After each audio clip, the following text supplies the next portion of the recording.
I saved millions and millions of dollars.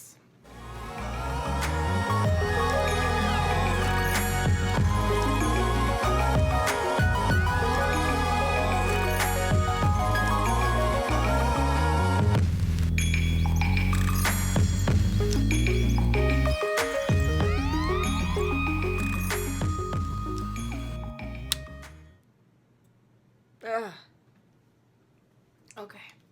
This is the third video I'm filming today. I finally put pants on because my house is getting colder as the sun goes down. And I'm getting tired of talking, but my eyes watering. Oh my god.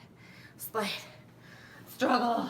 Hi everybody, welcome back. My name is Holly. For those of you who have never been to my channel before, welcome. I am preparing for some nomadic travel. I am leaving my job. I am going to be living out of my car and driving around the country, and I'm inviting you guys with me. So welcome. Please give me a thumbs up if you enjoy this video or find anything in this video useful, and please don't forget to subscribe to my channel so that you may join me on this grand adventure that I am going on. I'm just gonna get right into it. Today is gonna be all about how I saved up $10,000 in 18 months. I have followed many travel YouTubers who talk money all the time, but I wish that they went into more detail and like talked numbers. And so I'm gonna talk numbers with you guys because ultimately it's the numbers that matter. Unfortunately, I started saving in September of 2015 and I have thus saved $13,000. I'm sorry. I have saved over 13 grand. I still have 3 months of saving that I am gonna be doing. So originally, when I decided that this trip is something I was gonna make happen, and I sat down to figure out what I needed and how much I could save and what kind of trip I could plan, 10 grand sounded just like it's a pretty number, 10 grand. So that was always the goal, but I don't own a car. So I decided that I was gonna give myself a $4,000 budget to buy a car and then leave myself $6,000 to travel. I have well exceeded my $6,000. I ended up buying my car for 3 grand, which was a steal. Right now I have $9,500 in my savings account. I had spent 3 grand on my car, and I have, one second, let me do the math. Should have done this before, but I didn't. I have 12 more weeks of savings, and as of right now, I am saving $250 per week. That is $3,000 of saving that I am going to be doing in the next 3 months. There could be some changes, but right now I'm going to provide you with information of how I came to be here.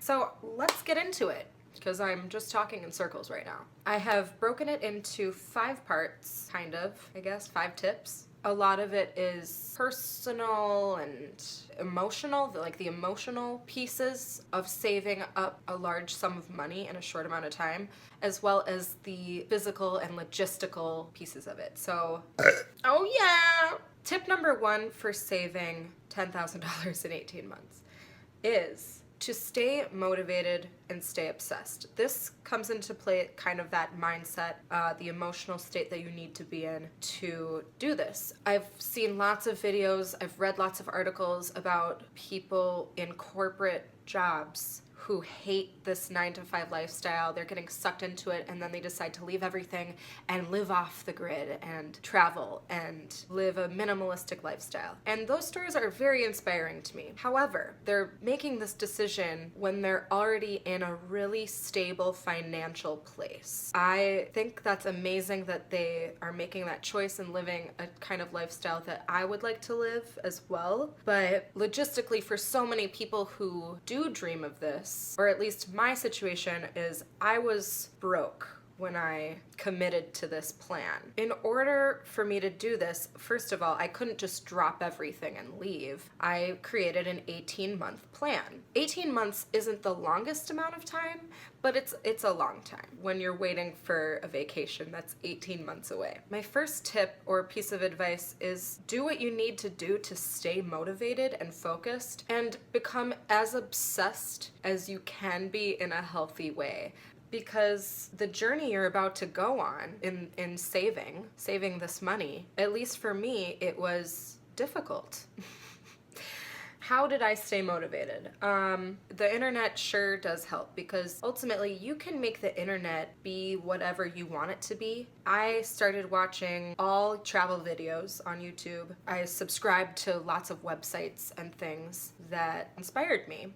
So just to name a few sources that I've actually really enjoyed, the first real travel vlogger that I watched, her name is Andrea Devine. She's actually not that popular. She just hit 10,000 subs recently. She's more of a photographer. She's huge on Instagram, but I started watching her videos a couple years ago. She doesn't post that often, but she really gave me that spark and that idea. I don't know if I'll ever make videos quite as beautiful as hers, but that became a huge resource for me. Definitely go check her out. A few other YouTubers that I really enjoy, I mean, I even watch National Geographic, The Psycho Traveler, Fun for Louie, Thomas Alex Norman. He teaches how-to videos, how to make videos, so he's been a huge resource for me as I've gotten started. Gone with the Winds, I love them. They're like this RV couple. Kristen Sarah, Hey Nadine.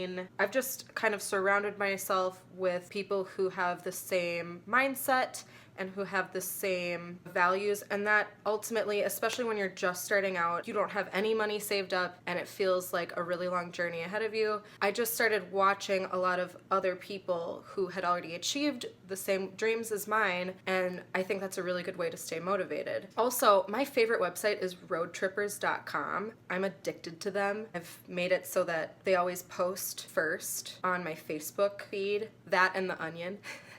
Because who doesn't love The Onion? It's like travel porn. You have to continue to stimulate that wanderlust inside of yourself because 18 months is a long time to be working constantly and making all this money that you're not spending. Another thing that kind of helped me was to just travel around Minnesota. I went camping. I live right by Minnehaha Falls, and that is a really beautiful area to walk through. Awesome restaurants that are opening up everywhere. All of those things, they do feed that side of myself, so I don't feel like I'm neglecting the part of me that likes to explore. That feeling of excitement I get when I see a new place or when I'm in nature, that reminds me, oh my gosh, I get to go do this for 6.5 months as long as I stay true to my plan and don't give up. That's tip number 1.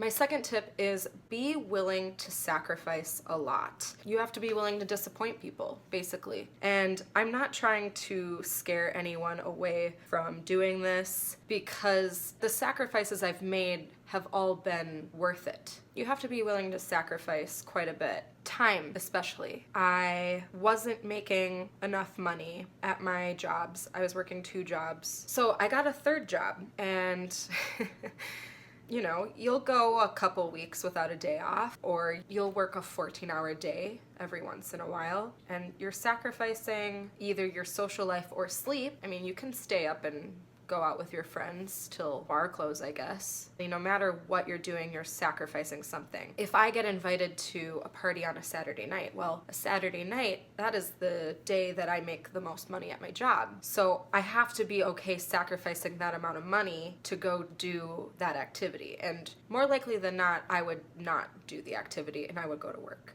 My family, they're the ones that I have to pick and choose very carefully. Basically, I just don't sacrifice Saturdays.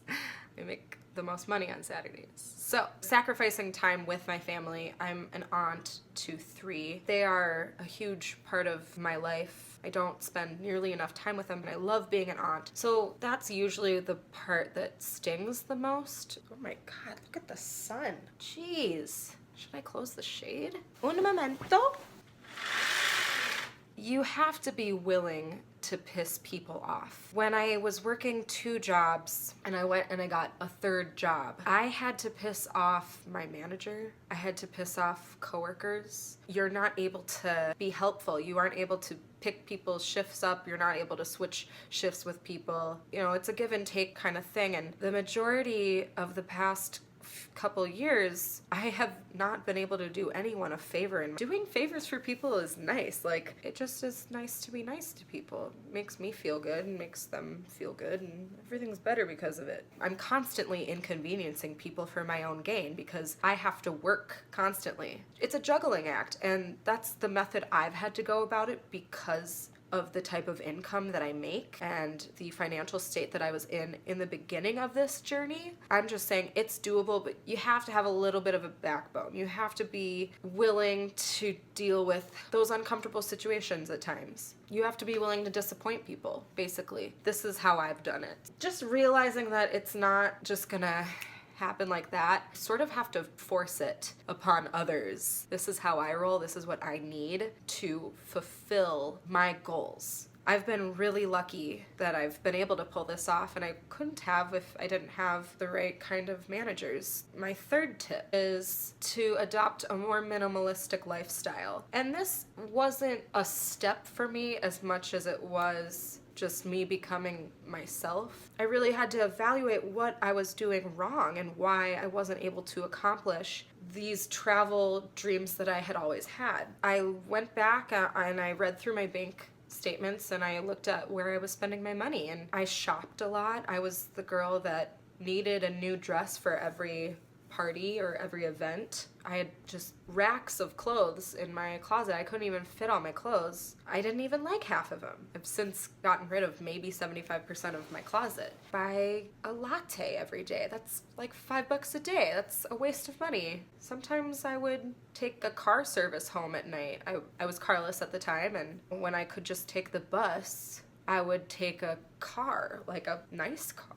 There was nothing that felt worth it to me to not travel. I realized material possessions never brought me joy, but it was experiences that did.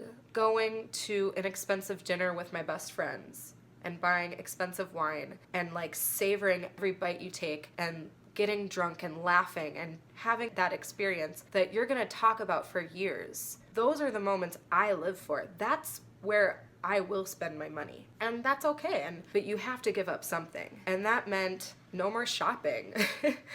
I didn't buy any clothes for over a year till very recently. I've started to build more of like a capsule style wardrobe, really asking yourself what matters in the long run. And I've cut out so much of my spending just by keeping this minimalistic sense. That is tip number 3, to adopt minimalistic tendencies. Identifying wasteful habits, things that aren't really bringing you happiness. My 4th tip is the most logistical, probably what you've come here to hear, and that is budgeting. When I first started saving up money and I had come up with this $10,000 number, just magical number, what I did was every week I would look at my bills, look at my paycheck, and then look at my week and really just, I could easily guess how much money I could realistically spend in a day, and I would, figure that out. And the exact number that I had left over, I put straight into my savings account. This is, what I'm gonna get started on, $500. 2 weeks later, I got another paycheck and I did it again. Really, I was checking my bank account every day and I was giving myself a number every day. I realized with the jobs that I had, I wasn't able to save the amount of money I needed to make my goal. So I got a 3rd job